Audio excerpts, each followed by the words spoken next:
La voz de mi madre sonó en mi teléfono a las 2 de la madrugada, 3 años después de que la enterrara. Soy Sadie Monroe. Tengo 28 años. Trabajo como enfermera pediátrica en un hospital pequeño fuera de Columbus, Ohio. Vivo sola en la casa donde crecí, la misma casa donde vi a mi madre dar su último suspiro en una cama de hospital que pusimos en la sala. No soy de las que cree en fantasmas. No veo películas de terror. No leo mi horóscopo. Reviso 2 veces que las puertas estén cerradas cada noche.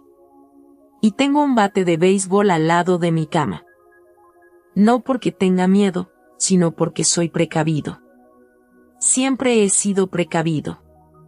Así que cuando te cuente lo que pasó esa noche, necesito que entiendas algo. No estaba soñando. No estaba borracho. No estaba teniendo una especie de crisis. Estaba completamente despierto, parado en el pasillo a las 2 de la mañana. Mirando la pantalla de mi teléfono mientras el nombre de mi madre muerta parpadeaba. Y cuando finalmente miré por la mirilla, ella estaba justo ahí en mi porche. La misma cara. El mismo cardigan gris con el que la enterraron. Los mismos ojos suaves que solían cuidarme cuando tenía pesadillas de niño. Entonces dijo algo que me heló la sangre. Algo que solo ella podría saber. Sé cómo suena esto. Sé que seguro ya estás pensando en explicaciones. Una llamada de estafa, una broma cruel, el dolor jugándome trucos en la mente. Yo también pensé en todas esas cosas. Quería creer alguna de ellas, pero ninguna de esas explicaciones podía justificar lo que dijo después. Antes de contarte el resto de esta historia, hazme un favor. Dale al botón de suscribirte y deja un comentario diciéndome desde dónde me estás viendo. Leo todos y cada uno de los comentarios, y quiero saber quién está aquí conmigo esta noche. Ahora déjame llevarte al principio. La noche en que pasó fue un jueves a finales de febrero. Lo recuerdo porque justo había hecho un turno doble en el hospital, 16 horas seguidas, y me dolían tanto los pies que casi no podía caminar hasta mi carro. Esa semana estábamos cortos de personal. Siempre estamos cortos de personal. Pero esa semana fue peor de lo normal. 2 enfermeras llamaron diciendo que estaban enfermas, y teníamos a un niño en la UCI que no estaba bien. Pasé casi todo mi turno sentado con él, sujetándole la mano, contándole historias de superhéroes mientras sus padres se turnaban para llorar en el pasillo. Cuando terminé mi turno, ya casi era medianoche. El viaje a casa me tomó 20 minutos y no recuerdo la mayoría del camino. Estaba funcionando a café y adrenalina, y lo único en lo que podía pensar era en mi cama. La casa estaba oscura cuando llegué al garaje. Esa mañana había dejado la luz del porche prendida, pero seguro que se quemó el foco. Me lo apunté en la cabeza para cambiarlo, y al instante se me olvidó. Estaba demasiado cansado para preocuparme por cualquier cosa, solo quería entrar y tirarme a descansar. No encendí ninguna luz al entrar. Conocía esa casa mejor que la palma de mi mano. Podría caminar desde la puerta de entrada hasta mi cuarto con los ojos cerrados. Lo hacía desde que tenía 5 años. La casa aún olía a ella a veces. A mi madre, me refiero. Renata Monroe. Ella usaba una loción de lavanda todos los días, y aunque ya llevaba 3 años muerta, juro que aún podía percibir su aroma en algunas habitaciones. El baño, la cocina, su habitación vieja, que todavía no había limpiado. Me decía a mí mismo que lo haría algún día, pero ese día nunca llegó. Mi mamá me crió sola. Mi papá se fue cuando yo tenía 12 años. Se llamaba Dean, y no hablo mucho de él porque no hay mucho que decir. Un día estaba ahí y al siguiente no. No dejó nota. No llamó para explicar. Simplemente hizo una maleta mientras yo estaba en la escuela y desapareció. mi mamá llegó de trabajar y encontró la mitad del closet vacío. Se sentó al borde de la cama un buen rato, solo mirando el espacio donde solían estar su ropa. La miré desde la puerta, con miedo de decir algo. Nunca lloró por eso. Al menos, no delante de mí. Al día siguiente se levantó y me preparó el desayuno como si nada hubiera pasado. Huevos revueltos y tostadas, como siempre. Y cuando le pregunté dónde estaba papá, me miró con esos ojos tranquilos y firmes y dijo, ahora solo estamos nosotras, cariño. Pero está bien. Vamos a estar bien. Y así fue. De verdad que sí. Mi mamá trabajaba como costurera. Ella hacía arreglos en una tintorería del centro, cortaba los pantalones, ajustaba vestidos de novia y arreglaba cremalleras en abrigos de invierno. El trabajo no era nada glamoroso ni pagaba mucho, pero se le daba bien. Siempre tenía las manos en movimiento, siempre ocupadas. Incluso cuando veía la tele por la noche, tenía algún pedazo de tela en el regazo, cosiendo algo. Teníamos nuestras rutinas, ella y yo. Las mañanas de domingo eran para los pancakes, ella los hacía desde cero con arándanos si estaban en temporada. Las noches de viernes eran para películas viejas, le encantaba cualquier cosa con Audrey Hepburn.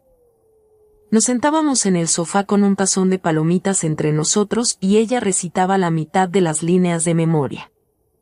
Y cada noche, antes de que me fuera a dormir, decía lo mismo, te quiero hasta la cuchara y de regreso.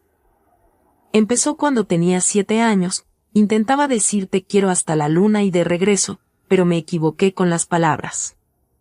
Dije cuchara en vez de luna, y mi mamá se rió tanto que tuvo que sentarse. Después de eso, se volvió nuestra cosa, nuestro chiste privado. Ella lo escribía en cada tarjeta de cumpleaños. Lo decía al final de cada llamada.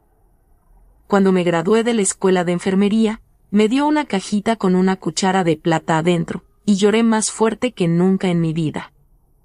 La última vez que escuché esas palabras fue hace 3 años, en la sala de esta casa. 6 horas antes de que muriera. Ya estaba muy débil. El cáncer se había extendido por todos lados, y los doctores dijeron que no quedaba nada por hacer, solo mantenerla cómoda. Trajimos una cama de hospital y la pusimos junto a la ventana para que pudiera ver el comedero de pájaros en el jardín de adelante. Le encantaba ver a los cardenales. Ella dijo que le recordaban a su mamá. Yo estaba sentado a su lado, tomándole la mano. Cuando abrió los ojos y me miró, su voz fue casi un susurro. Sadie. Me acerqué más. Estoy aquí, mamá. Aquí mismo. Ella sonrió, apenas un poco. Hasta la cuchara y de vuelta, cariño. Esas fueron sus últimas palabras para mí. Después de eso, ella cerró los ojos y no los volvió a abrir. Pensé que nunca volvería a escuchar esa frase, creí que había muerto con ella, encerrada en un recuerdo al que solo yo podía acceder. Me equivoqué. La noche en que todo cambió, me fui a la cama como a las 12:30. No cené. No vi la tele. Solo me quité los zapatos, me tapé la cabeza con la manta y dejé que el cansancio me hundiera. Esa noche no soñé. Nunca sueño cuando estoy tan agotado. Solo hay oscuridad, densa y pesada, como hundirse en agua profunda. Y entonces, a las 2:07 de la mañana, sonó mi teléfono. El sonido atravesó mi sueño como un cuchillo. No era de esas personas que se duermen con el teléfono sonando. Trabajar en un hospital me quitó eso hace años.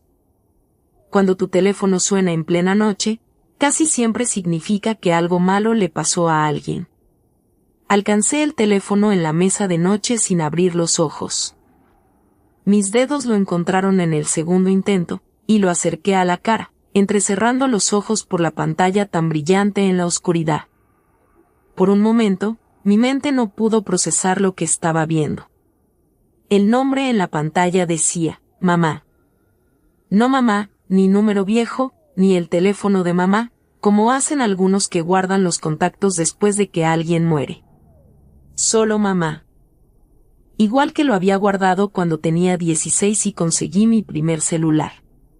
Me quedé mirando ese nombre como un minuto entero. El teléfono seguía sonando, vibrando en mi mano como si tuviera vida. Sabía que debía contestar.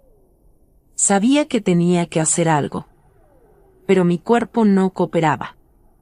Era como estar atrapado en ese espacio entre dormir y despertar, donde nada se siente realmente real. La llamada se fue al buzón de voz. La pantalla se puso negra. Me quedé ahí en silencio, con el corazón latiendo tan fuerte que hasta lo sentía en la garganta. Me dije que era un fallo. Las compañías de teléfono reciclan números todo el tiempo. Algún desconocido había recibido el número viejo de mi mamá y por accidente me había llamado a mí. Esa era la única explicación que tenía sentido. La única que estaba dispuesto a aceptar. Estaba a punto de dejar el teléfono y tratar de convencerme de volver a dormir cuando volvió a sonar. Mismo nombre. Mismo número. Mamá. Esta vez contesté. Al principio no dije nada. Solo puse el teléfono en mi oído y escuché. Ya otro lado había silencio, pero no ese silencio vacío de una fecha límite. Era ese tipo de silencio que significa que alguien está ahí, esperando. Entonces escuché su voz. Sadie. Cariño, soy mamá. Todo mi cuerpo se puso frío. No era solo que la voz sonara como ella. Era ella. El tono exacto que usaba cuando me llamaba en mis descansos para almorzar en el trabajo. Ese ligero ronquido que le salió en la garganta durante el último año de su vida, cuando el cáncer empezó a afectar todo. La forma en que ella alargó la palabra, cariño, convirtiéndola en algo cálido y suave. No podía hablar. No podía respirar. Solo me quedé ahí en mi cuarto oscuro, apretando el teléfono tan fuerte que me dolían los nudillos. Amor, ya estoy afuera, siguió la voz. Hace un frío tremendo aquí afuera. ¿Me dejas entrar? Colgué. No fue una decisión mía. Mi pulgar se movió solo, cortando la llamada como si intentara protegerme de algo que mi cerebro no podía soportar. Dejé el teléfono sobre la cama y me puse las manos en la cara. Estaba temblando. Me castañeaban los dientes aunque la habitación no estuviera fría. Me repetía que estaba soñando. Tenía que estar soñando. Esto era como una pesadilla causada por el estrés, y en cualquier momento iba a despertar de verdad, y todo iba a estar normal. Pero podía sentir las sábanas contra mis piernas. Podía escuchar el radiador haciendo ruido en la esquina de la habitación. Todo estaba demasiado detallado, demasiado sólido, demasiado presente para ser un sueño. Pasaron 30 segundos, tal vez un minuto, y entonces lo escuché. 3 golpes lentos en la puerta principal. Toc, toc, toc. Espaciado y deliberado, justo como mi madre siempre golpeaba, nunca tocaba el timbre, decía que los timbres eran impersonales. Siempre golpeaba 3 veces, lento y paciente, como si tuviera todo el tiempo del mundo. Me levanté de la cama, no sé por qué. Todas las películas de terror que había visto me decían que me quedara donde estaba. Que llamara a la policía. Que me escondiera bajo las sábanas como un niño. Pero algo me empujó hacia adelante. Una mezcla de miedo y una esperanza desesperada e irracional que no podía controlar. El pasillo estaba oscuro. No encendí las luces. Caminé hacia la puerta principal como si estuviera andando en el agua, cada paso pesado y lento. La mirilla de bronce brillaba con la luz tenue que entraba por la ventana. Mi madre la había instalado ella misma cuando yo tenía 15 años, después de que un desconocido tocara la puerta pidiendo dinero y nos asustara a las dos casi hasta morir. Puse el ojo en la mirilla y miré afuera. Ella estaba parada en el porche, bañada por el resplandor amarillo del farol al final del camino. Cardigan gris. El pelo canoso recogido como siempre lo llevaba, las manos juntas al frente, paciente y quieta. Mi mamá, muerta hace 3 años, parada en mi porche a las 2 de la madrugada, esperando que la dejara entrar. Me aparté de la puerta tan rápido que casi me tropiezo con mis propios pies. Mi hombro chocó contra la pared detrás de mí, y me quedé ahí pegado, como si la puerta fuera a explotar en cualquier momento. Mi respiración era corta y superficial, jadeando. Y podía sentir las lágrimas acumulándose detrás de mis ojos, aunque no estaba seguro de por qué quería llorar. Mi mente corría buscando todas las posibles explicaciones.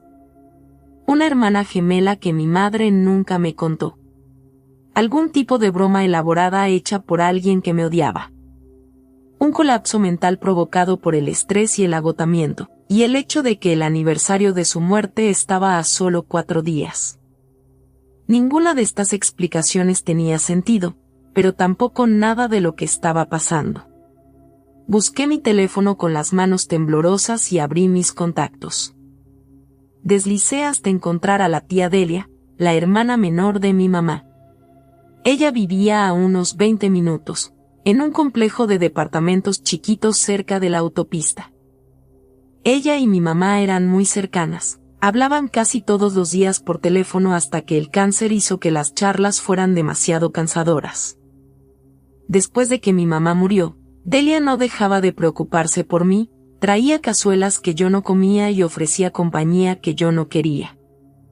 La había alejado más de lo que debía, pero ella nunca dejó de intentarlo.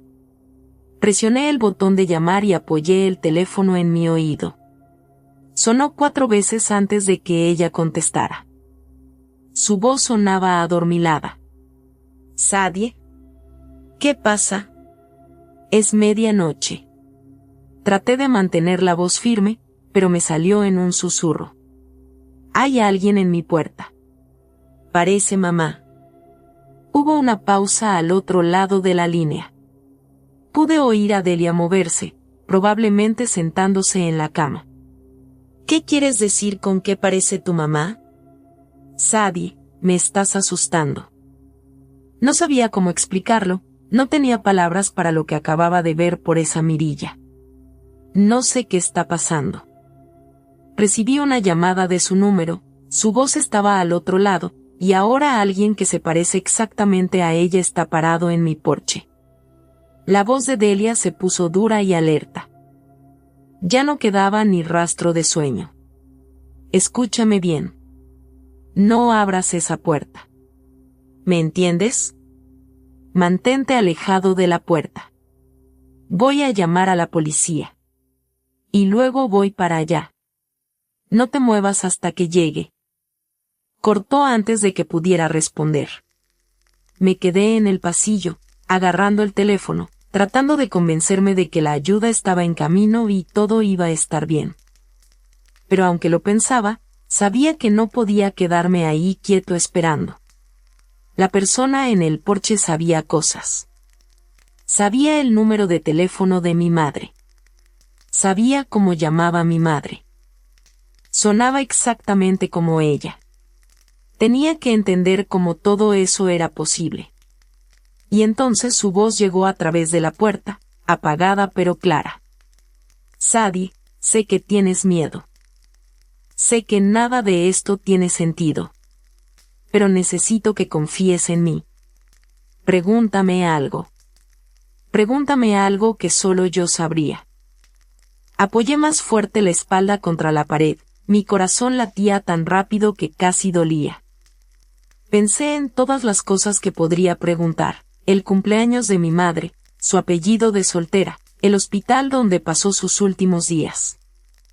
Pero cualquiera podría encontrar esa información con una búsqueda rápida en Internet. Si esto era algún tipo de estafa, un truco cruel para romperme, ellos ya habrían hecho su tarea. necesitaba otra cosa, algo privado, algo que nunca le había contado a nadie. Me acerqué a la puerta, lo justo para que mi voz se escuchara a través de la madera. ¿Qué me dijiste la noche antes de mi graduación de 8º grado, cuando estaba llorando en el baño? Silencio. Por un buen rato, no hubo más que silencio. Y yo pensé que tal vez la había atrapado. Que esa impostora por fin había llegado al límite del jueguito que estaba jugando.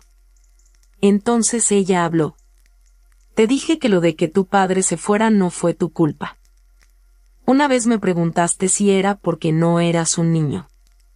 Pensaste que tal vez él quería un hijo en vez de una hija. Nunca lo dijiste de nuevo. Pero yo nunca lo olvidé. Te dije que eras lo único que hice bien en la vida.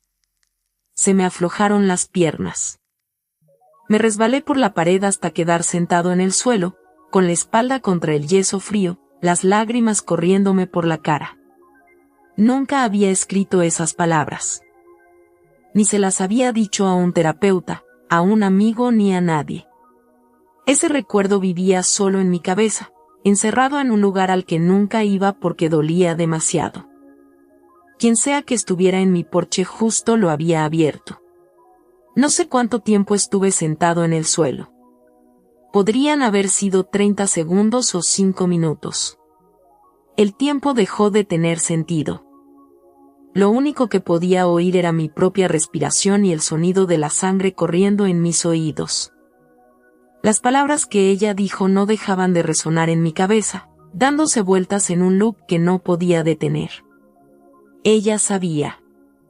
Sabía esa única cosa que nadie más en el mundo podría saber. Me puse de pie despacio, apoyándome en la pared.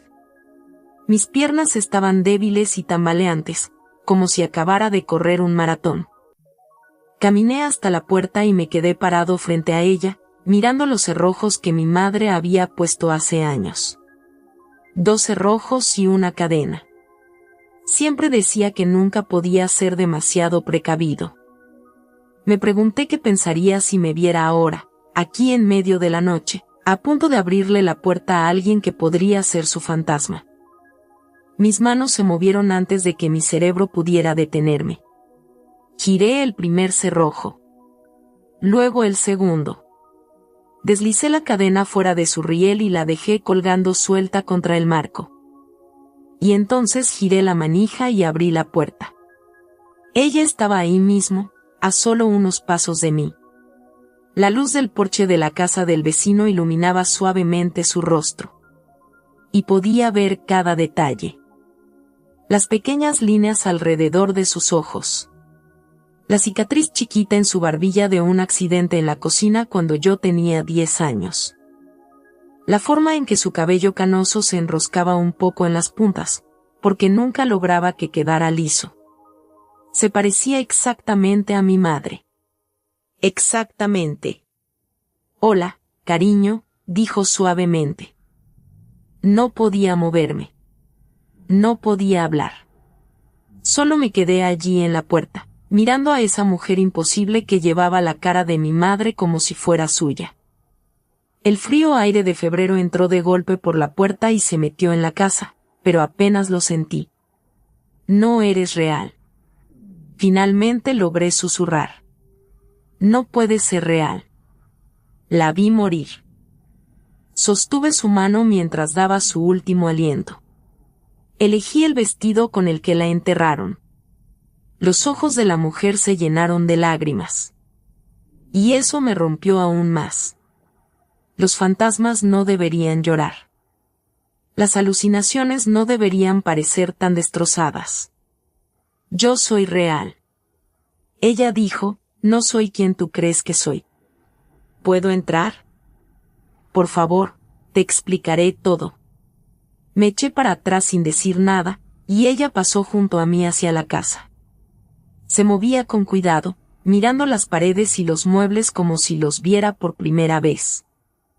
Sus dedos rozaron el respaldo del sofá, y se detuvo frente a la repisa donde tengo la foto de mi madre. Era hermosa, dijo en voz baja. Siempre me pregunté cómo sería. Cerré la puerta detrás de ella y me recosté contra ella. ¿Quién eres? Se giró para mirarme, y ahora podía ver el parecido mucho más claro. Igual de alta, misma complexión, la misma forma de tener las manos entrelazadas frente al cuerpo. Pero también había diferencias. Pequeños detalles que no había notado por la mirilla. Sus cejas eran un poco más delgadas. Su postura, un poco más recta. Se movía como alguien que había vivido otra vida. Me llamo Marlena. Ella dijo, Marlene Davis, y soy la hermana gemela de tu mamá. Esas palabras me dieron como un golpe en el pecho. Negué con la cabeza, sin querer aceptar lo que estaba diciendo. Eso es imposible, mi mamá no tenía gemela, no tenía hermanos, excepto la tía Delia. Ella no sabía nada de mí, dijo Marlena. Ninguna de las dos sabía, nos separaron al nacer, adopciones distintas, familias distintas, estados distintos.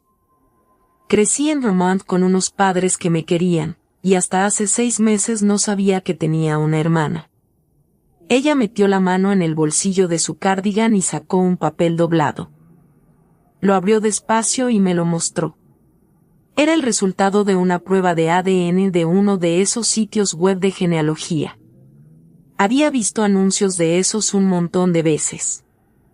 El papel mostraba una coincidencia, una probabilidad del 99.98% de que éramos hermanos completos, con alguien llamada Bernardo Monroe.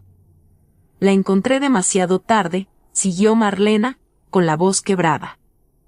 Para cuando la localicé, ella ya se había ido. Le extrañé por 3 años. 3 años, Sadie. Tuve una hermana toda mi vida y nunca llegué a conocerla. Tomé el papel de sus manos y lo miré fijo. Los números se me hicieron borrosos mientras las lágrimas me llenaban los ojos. Esa mujer no era un fantasma. No era una alucinación ni una estafadora ni una broma cruel. Era la otra mitad de mi madre, la parte de ella que siempre había estado perdida. El número de teléfono, dije. ¿Cómo conseguiste su número? Marlena se secó los ojos con el dorso de la mano. Contacté a la compañía telefónica. Les dije que estaba arreglando los asuntos de su herencia y que necesitaba que reactiven el número para temas de papeles. Me creyeron. Solo quería algo que me conectara con ella. Nunca quise asustarte. Te he estado observando por semanas, tratando de encontrar el valor para presentarme. Esta noche vi que apagaste las luces y me puse nervioso. Llamé antes de poder detenerme. Lo siento mucho. Volví a mirar su cara, buscando a mi madre en sus rasgos. Ella estaba ahí. Estaba en todas partes. El sonido de las sirenas rompió el silencio entre nosotros. Luces rojas y azules parpadeaban por la ventana del frente, pintando las paredes con colores que se alternaban. Unos segundos después, alguien golpeó fuerte la puerta, y escuché la voz de la tía Delia llamándome. Abrí y la vi parada ahí, acompañada por 2 policías. Los oficiales detrás de ella, su cara pálida y aterrada. Sadie, ¿estás bien? ¿Qué está pasando? ¿Quién está ahí contigo? Me hice a un lado para que pudiera ver a Marlena parada en la sala. Delia se quedó paralizada en la puerta, con la boca abierta. Se agarró del marco de la puerta para mantenerse firme, y vi cómo el color se le fue completamente de la cara. Parecía que acababa de ver un fantasma, que supongo que eso pensó. Dios mío, susurró. ¿Renata? No, dije en voz baja. Se llama Marlena. Es la hermana gemela de mamá. Lo que siguió fue la noche más larga de mi vida. Los policías nos tomaron declaración a todos mientras Delia se quedaba en el sofá, en silencio y como en shock.